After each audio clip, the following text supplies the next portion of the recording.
What's up, everybody? Welcome back for another episode. I got a really special one for you. Let's jump right into this.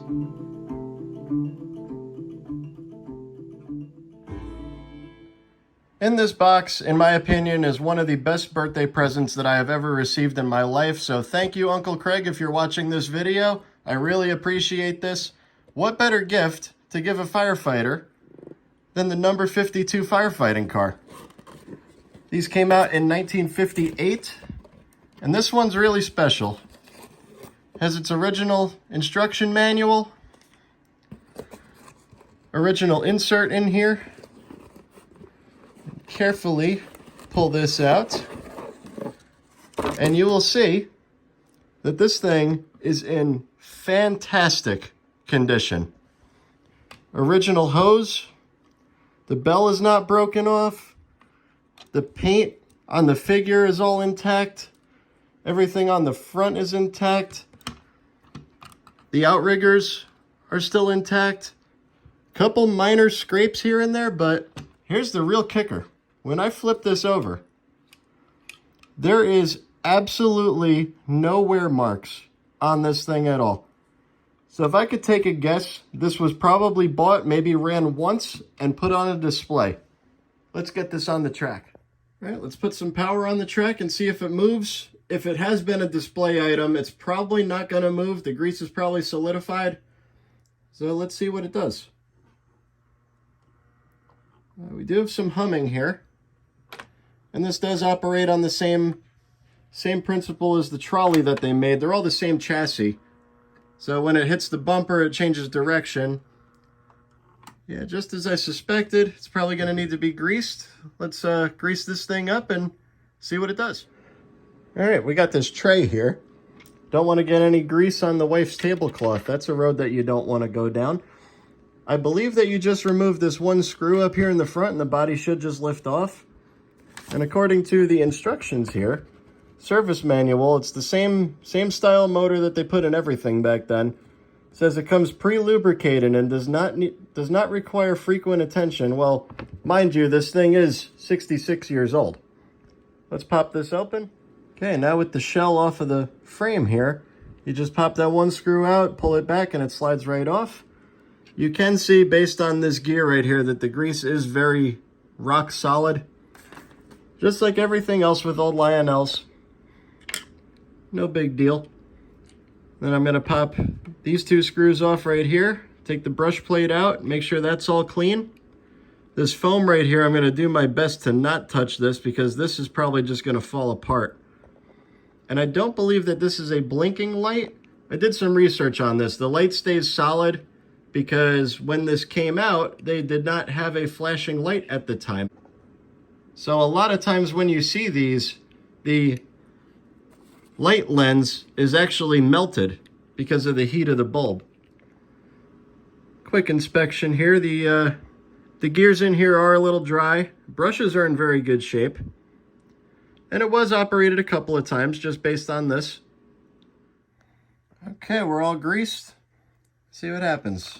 Run it this way.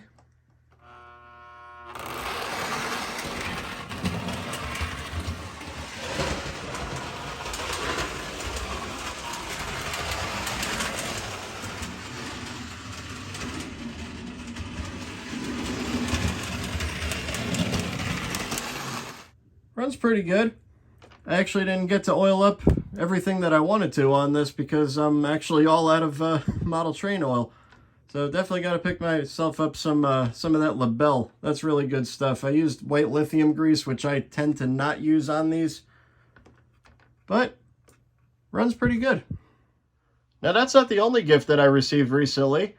Came home from work the other day to find a nice box on the front porch from my buddy John from John's Train. So if you have Instagram, definitely give him a follow. He's a great guy, also a fellow fireman.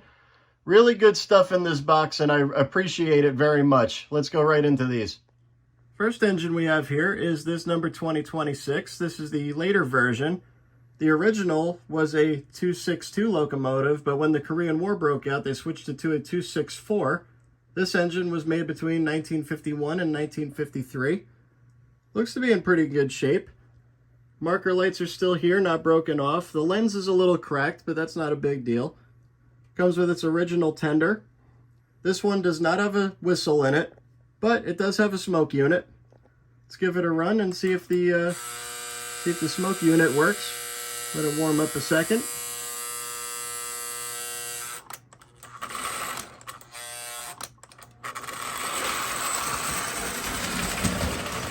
You can definitely hear that the motor's a little dry. Not a huge deal.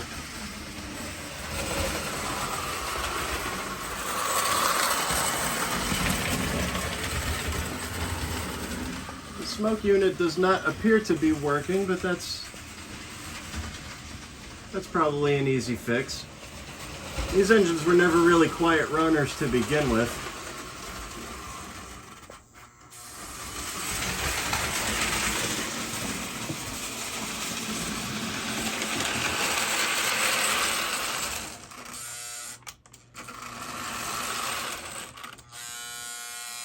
Runs pretty decent.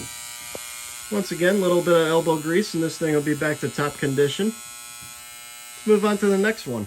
Up next we have this number 1615 switcher. These were made between 1955 and 1957.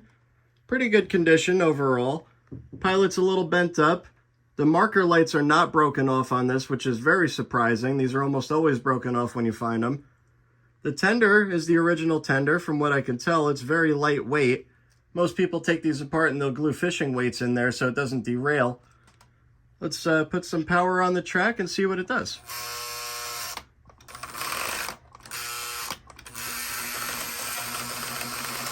Ooh.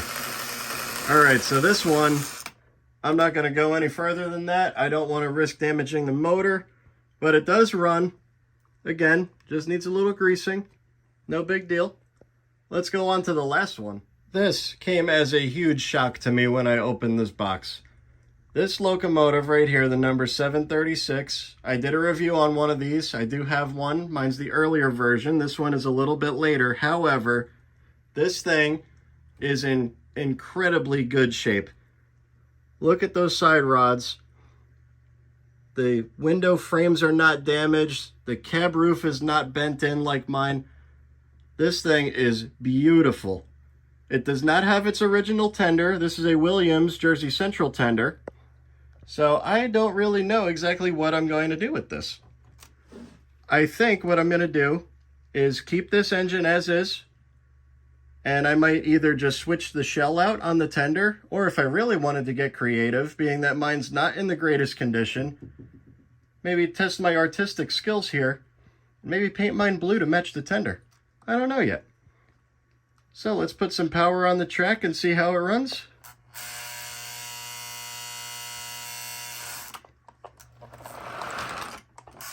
Oh man, listen to that. Just whisper quiet.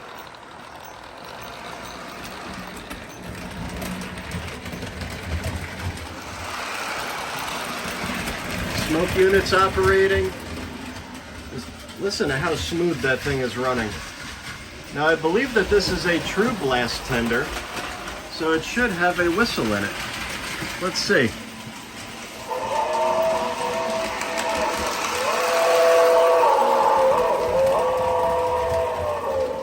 Very nice. Once again, very, very good condition. Just one of the jewels is missing on the marker light here. Everything works as it should. I can't believe how smooth this thing runs. So thank you again, John. I really appreciate this. This is one heck of a gift. That's going to be it for this episode. Hope you guys really enjoyed this one. There's nothing like coming home from work and finding a box of free trains on your front porch. Again, thank you, John, and thank you to my Uncle Craig for that awesome fire car. As always, like, subscribe, and I'll see you again next time.